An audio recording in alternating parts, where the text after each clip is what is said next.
ఉన్న బంగారాన్ని విడిపించి ఆ రోజు ఆన్లైన్ రేటుకే మేము కొంటాం. Sharma gold company.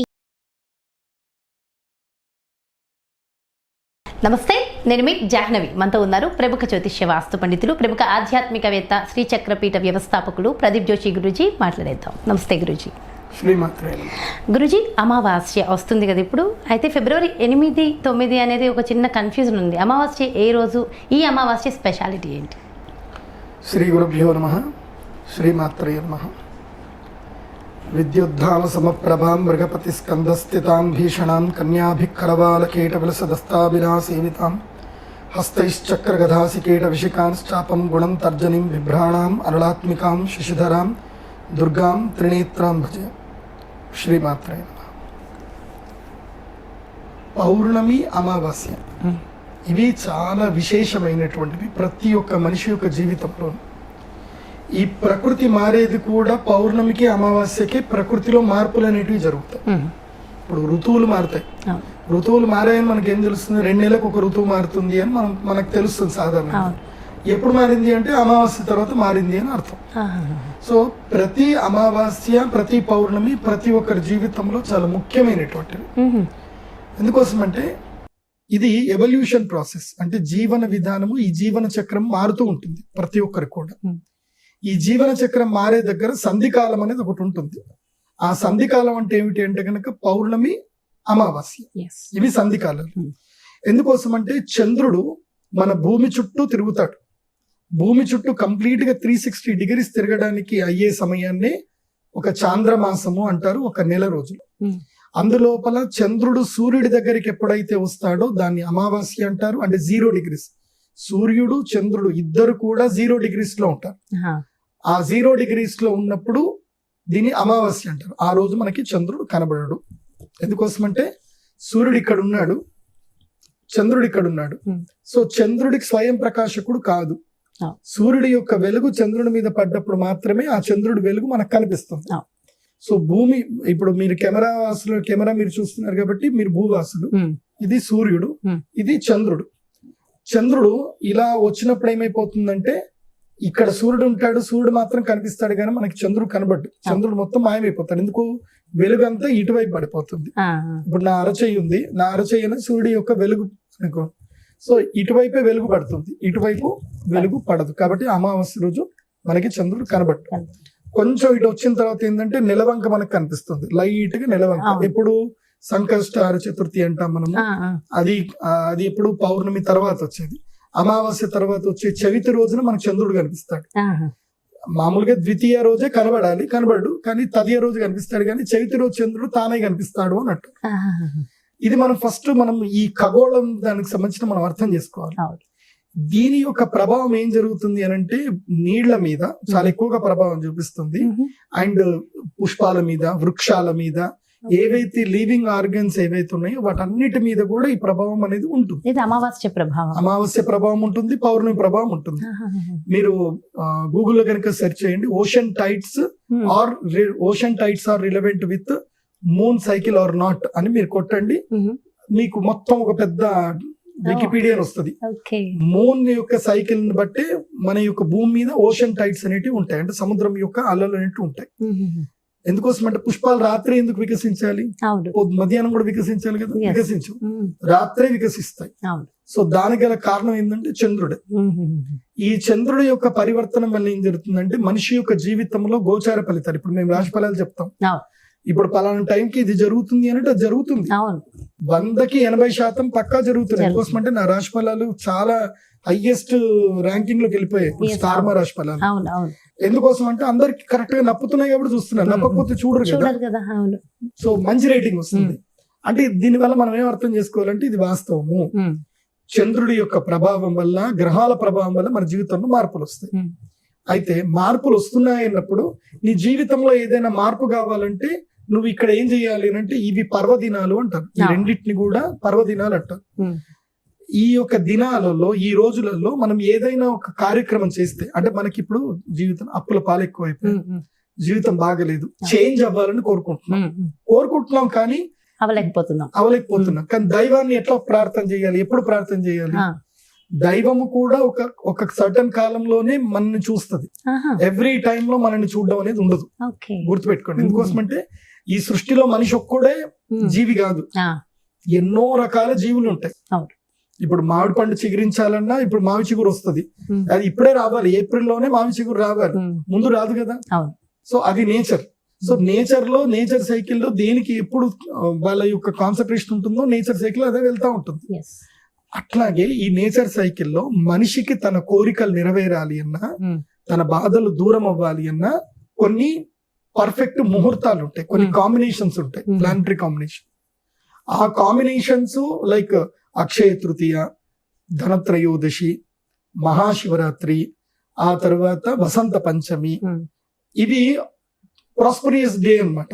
ఇవి అద్భుతమైన రోజులు. ఇవి లైక్ దీపావళి కూడా, దసరా కూడా, ఇవి అద్భుతమైన రోజులు. ఇవి స్టిక్, ఇవి అందరికీ తెలిసినవి. కానీ అందరికీ తెలియనివి కూడా కొన్ని ఉంటాయి. అవి ఏమిటి? పౌర్ణమి, అమావాస్య. అమావాస్య రోజున మనకి ఏదైనా సరే అరిష్టం మొత్తం పోవాలి అంటే అమావాస్య రోజు పూజ చేయాలి. అవునా? అమావాస్య అనగానే మనకి పితృతర్పణాలు, పితృదేవతలకు పూజలు ఇవే గుర్తొస్తూ ఉంటాయి. అవును. ఎందుకోసం అంటే పితృదేవతలు మనకి ఆశీర్వాదం ఇచ్చేటువంటి కేటగిరీస్ ఉంటాయి. మనకి కనెక్ట్, మన హ్యూమన్ బాడీకి, ఇది ఈ కాస్మిక్ బాడీకి కనెక్ట్ అయ్యేటువంటివి స్టెప్ బై స్టెప్ ఉంటాయి. లోయర్ కేటగిరీ ఉంటాయి, హయ్యర్ కేటగిరీ ఉంటాయి. అవి ఏంటో ఫస్ట్ అర్థం చేసుకోండి. లోయర్ కేటగిరీ ఏంటంటే గనక పిశాచాలు, రాక్షసులు, యక్షిణి, గంధర్వ, ఇవన్నీ కూడా లోయర్ కేటగిరీస్. అంటే ఇవన్నీ కూడా మనము దీని ఏమంటారు, కొన్ని రకాల పూజలు ఉంటాయి, తాంత్రిక పూజలు. ఇప్పుడు దయ్యాల వల్ల మేలు జరుగుతుంది, నష్టము జరుగుతుంది. చనిపోయిన సోల్స్ ని అట్రాక్ట్ చేసి కొంతమంది మీద వాళ్ళు దాడి కూడా చేపిస్తారు. ఇలాంటివి కూడా కొన్ని జరుగుతుంది. ఇవన్నీ లోయర్ కేటగిరీ. ఇవన్నీ లోయర్ కేటగిరీ వస్తాయి. అంటే దాని వల్ల సాధకుడికి నష్టం జరుగుతుంది, నష్టం జరగవచ్చు, లాభము జరగవచ్చు, ఏదైనా జరగవచ్చు. There are conflicts. ఎందుకోసం అంటే అవన్నీ కూడా శ్మశాన సాధనము, శ్మశాన కాళి అనేటివి లోయర్ కేటగిరీలు ఉంటాయి. ఇవి ఏంటంటే ఎడమ చేయి పూజలు, వామాచార తంత్రాలు. ఇవి కూడా అమావాస్య రోజు చేస్తారు. ఇవి పౌర్ణమి, అమావాస్యలకే చేస్తారు ఈ వామాచారాలు. సో వీ డోంట్ డూ, మాకు ఎడమ చేతుడు మాకు పని లేదు. వీ డూ దక్షిణాచారం, మేము కుడి చేతు. ఎందుకోసం అంటే మేము సాధకులకి మేలు జరగాలి, సాధకుల యొక్క ఆలోచనలు పెరిగి వాళ్ళకి మేలు జరగాలి. దీంట్లో ఎక్కడ కూడా కాన్ఫ్లిక్ట్స్ రావద్దు, నష్టం జరగకూడదు. అలా చాలా స్మూత్ గా హ్యాండిల్ చేసేటివి దక్షిణాచారాలు. ఆ దక్షిణాచారాల్లో వచ్చేదే నవరాత్రులు. సంవత్సరానికి మొత్తం 4 నవరాత్రులు ఉంటాయి. మాఘ నవరాత్రులు, ఆషాఢ నవరాత్రులు, చైత్ర నవరాత్రులు, తర్వాత మనకి శరన్నవరాత్రులు. ఇవి కామన్. దీంట్లో ఆషాఢి నవరాత్రులు అంటే వారాహి నవరాత్రులు. చైత్ర మాసంలో వచ్చేది వసంత నవరాత్రులు, లలితాదేవి అమ్మవారికి సాత్విక శక్తికి చేస్తారు. శరన్నవరాత్రులు వచ్చేసి రాజసిక శక్తి. సాత్వికము, రాజసికము, తామసికం అని 3 శక్తులు ఉంటాయి. ఎక్కడైనా శక్తులు ఈ 3 పదాలు ఉంటాయి. మన మనిషి జీవితంలో కూడా 8 గంటలు 8 గంటలు 8 గంటలు మొత్తం 24 గంటల్లో 8 గంటల సేపు మనం సాత్విక నేచర్ లో ఉంటాం, 8 గంటల సేపు తామసిక నేచర్ లో ఉంటాం, 8 గంటల సేపు రాజసిక నేచర్ లో ఉంటాం. అంటే మనం పడుకున్నంత సేపు కూడా మనము తామసిక నేచర్ లోనే ఉంటాం. సో మనము ఏదైతే గనక వర్క్ చేస్తున్నాం, ఆలోచన చేస్తున్నాం, పనులని చేస్తున్నాం, ఇవన్నీ కూడా సాత్విక నేచర్ కిందకి వస్తాయి. అందుకోసం అంటే మనం ప్రతిరోజు అందరికి చంపుకుంటూ తిట్టుకుంటూ కూర్చోం కదా. సో మనం మన వర్క్ చేస్తాం, సాత్విక నేచర్ లో ఉంటేనే మనం వర్క్ చేస్తాం. అట్లాగే మనము రెగ్యులర్ వర్క్స్ చేసుకుంటూ ఉంటాం, తినడము, చేయడం, ఇవన్నీ కూడా రాజసిక నేచర్ లకు వస్తాయి. రాజసిక, తామసిక, సాత్విక నేచర్లు ఎట్లాగైతే గనక మన శరీరంలో మనకు ప్రతి రోజులో ఉంటాయో అలాగే ఒక సంవత్సరంలో కూడా రాజసిక, తామసిక, సాత్విక నేచర్లు ఉంటాయి. దీంట్లో అత్యంత తామసికమైనటువంటిది ఏంటంటే వారాహి నవరాత్రుడు. వారాహి దేవి అంటే మహాశక్తి ఆమె. ఎందుకోసం అంటే ఆమె సైన్యాధ్యక్షురాలు కాబట్టి ఆమె పూర్తిగా తామసికం ఉండాలి. మంచి ప్రేమ, కరుణ, యుద్ధం చేసేటోడికి ప్రేమ కరుణలు ఉండవు, అంత కోసుకుంటూ పోవడం అంతే. సో వారాహి నవరాత్రులు అక్కడ ఆమె తామసికం. తర్వాత రాజసికం అంటే మంచిని చెడుని రెండింటిని సమానంగా చూస్తూ వెళుతూ చేయడము రాజసికం, అది శరన్నవరాత్రులు. సాత్వికం పూర్తిగా సత్వగుణం ఉన్నటువంటిది ఏమిటి అనంటే ఈ యొక్క వసంత నవరాత్రులు అంటే చైత్ర మాసము నుంచి మొదలయ్యేది వసంత నవరాత్రులు అంటే శ్రీరామ నవరాత్రులు. ఇదంతా కూడా సాత్విక, అందుకోసమే అక్కడ మనకి పప్పు బెల్లము ఇవే ఇస్తారు. పానకం. ఈ నవరాత్రులు అయితే ఉంటుంది మాఘ నవరాత్రులు, ఇది గుప్త నవరాత్రులు అంటారు. ఇది ఎవ్వరికీ చెప్పరు. ఎందుకోసమంటే శ్రీ విద్యోపాసకులు రహస్యంగా పెట్టారు. కానీ ఈ మధ్య చాలా మంది బయట చెప్పేయడం వల్ల, రహస్య నవరాత్రులు చెప్పడం వల్ల కొంత నేను కూడా చెప్పాల్సి వస్తుంది. కానీ గుర్తుపెట్టుకోండి, ఇది ఈ మూడిట్లో చేయడంలోనూ వారాహి నవరాత్రులు చేయడంలోనూ వేరే ఉంటుంది. కానీ మాఘ నవరాత్రులు చేయాలంటే మాత్రం అది అమావాస్య నుంచి ప్రారంభం చేయాలి, తప్పకుండా గురూపదేశం ఉండాలి. ఇవి ఎందుకోసం అంటే ఇవి శ్యామలా నవరాత్రులు అంటారు వీటిని. శ్యామలాదేవి అంటే చాలా మంది చిలకపచ్చ అంటారు. చిలకపచ్చ కాదు, చిలకపచ్చ నీలి రంగు కలిపి ఉన్నటువంటి వర్ణం అది. పూర్తిగా నీలి వర్ణము కూడా కాదు, పూర్తిగా చిలకపచ్చ కూడా కాదు, కొంచెం మిక్స్డ్ గా ఉంటుంది అనమాట. అందుకే శ్యామలాదేవి అంటారు. సో ఆ శ్యామలాదేవి నవరాత్రులు ప్రారంభమవుతాయి ఎప్పటి నుంచి? ఇప్పుడు ఈ ఫిబ్రవరి 2024 ఫిబ్రవరి 9వ తారీఖు నుంచి స్టార్ట్. 9 నుంచి అంటే అమావాస్య 9వ తారీఖు. అమావాస్య 9వ తారీఖు అంటే ఉదయం చతుర్దశి గడియలు ఉన్నాయి, కానీ రాత్రి గడియలు అమావాస్య. సో ఈ రాజశ్యామల దేవి ఎవరైతే ఉపాసన చేయాలనుకుంటారో వాళ్ళు ఈ అమావాస్య నుంచి పూజలు ప్రారంభం చేసుకోవాలి. ఆ రోజు నుంచి ఈ 10 రోజులు నవరాత్రులు అంటారు, కానీ ప్రారంభం చేయడం ఇక్కడ నుంచి. అయితే దానికి సంబంధించి డీటెయిల్డ్ గా ఇన్ఫర్మేషన్ క్లియర్ గా ఇంకొక వీడియోలో, అంటే గుప్త నవరాత్రులు అన్నారు కదా, అసలు ఖచ్చితంగా తెలుసుకోవాల్సిన అంశమే. రహస్యాలు ఇంకొంచెం ఎక్కువ తొందరగా తెలుసుకోవాలి. సో డెఫినెట్ గా డీటెయిల్ ఇన్ఫర్మేషన్ ఇవ్వండి గురువు గారు. నేను కూడా ఒక వీవర్ లాగానే చూస్తాను. ఇంత చెప్పాక మధ్యలో గురూజీ ఇప్పుడు అయిపోయింది కదా, నెక్స్ట్ వీడియో కోసం డెఫినెట్ గా వెయిట్ చేస్తారు. చాలా చాలా మంచి ఇన్ఫర్మేషన్ ఇచ్చారు. అయితే గురువు గారు నిరంతరం కూడా ఎన్నో పూజలు చేస్తూ ఉంటారు. మరి ఈ అమావాస్య చాలా స్పెషల్ అంటున్నారు. మరి ఆ అమావాస్య రోజు మీరు చేసే ప్రత్యేకమైన పూజలు ఏమైనా ఉన్నాయా? అమావాస్య రోజు రాత్రి పూజలు చేస్తాను. అంటే అవి తాంత్రికమా మామూలు పూజలేనా? తాంత్రికమే. తాంత్రిక పూజ. తాంత్రికము అంటే నెగిటివ్ పాజిటివ్? వామాచారం కాదు, దక్షిణాచారం. దక్షిణాచారంలోనే తంత్ర పూజలు ఉంటాయి. ఇప్పుడు నేను మీకు ఒక పుస్తకం చూపిస్తాను. ఇది రావణ సంహిత. అమ్మవారిని మహా ఉపాసన చేసిన, శివోపాసన చేసినటువంటి శివభక్తుడు రావణాసురుడు.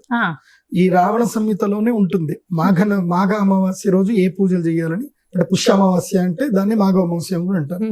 పుష్యమాసంలో వచ్చేటువంటి చిట్ట చివరి రోజున అమావాస్య రోజు ఏ పూజలు చేయాలి అంటే నికుంభిల తంత్రం అని ఉంటుంది. నికుంభిల తర్వాత రాజ్యశ్యామల ఉంటుంది, నికుంభిల ఉంటుంది, అదే విధంగా వికర్షణ భైరవి తంత్రం ఉంటుంది. అంటే నెగిటివ్స్ అన్ని దూరం పోవాలంటే ఏం చేయాలనేది ఉంటుంది. సో మీకు ఆ డీటెయిల్ నేను చెప్తాను, మీరు నెక్స్ట్ వీడియో ఏదో చూడండి ఖచ్చితంగా. సో ఖచ్చితంగా మీరు మొదలు పెడుతున్నారు పూజలు. And thank you so much గురించి. మంచి భాగ్యనగరంలోనే చేస్తున్నాం, హైదరాబాద్ లోనే, భాగ్యనగరంలో. థ్యాంక్ యూ సో మచ్ గురుజీ. నమస్తే. సో చూసారు కదండి, ఇది అమావాస్య ఎప్పుడు వచ్చింది, ముఖ్యంగా ఈ అమావాస్య స్పెషాలిటీ ఏంటి, అండ్ దీంతో పాటు మంచి నాలెడ్జ్ కూడా మనందరికీ అవేర్నెస్ కలిగించేలాగా డీటెయిల్ ఇన్ఫర్మేషన్ ఇస్తూనే అమావాస్య రోజు చేసేటటువంటి ప్రత్యేకమైన పూజల గురించి కూడా ఇన్ఫర్మేషన్ ఇచ్చారు కదా గురూజీ. అదేవిధంగా నెక్స్ట్ వీడియోలో ఖచ్చితంగా గుప్త నవరాత్రుల గురించి డీటెయిల్ ఇన్ఫర్మేషన్ తెలుసుకుందాం. ఈ వీడియోలో కూడా నేను లింక్ ఖచ్చితంగా చేస్తాను. మరి అదేవిధంగా చాలా మంది అడుగుతున్నారు, గురువుగారు అపాయింట్మెంట్ కావాలి, పర్సనల్ గా కలవాలి, లేదంటే ఆన్లైన్ ద్వారా ఒక్కసారి మాట్లాడాలి, మా జాతకాన్ని తెలుసుకోవాలని. సో మీ అందరి కోసం మరి గురువు గారు అపాయింట్మెంట్ కావాలంటే ఖచ్చితంగా క్రింద డిస్ప్లే అవుతున్నటువంటి నెంబర్స్ కి కాల్ చేసి డీటెయిల్స్ తెలుసుకోండి. నమస్తే.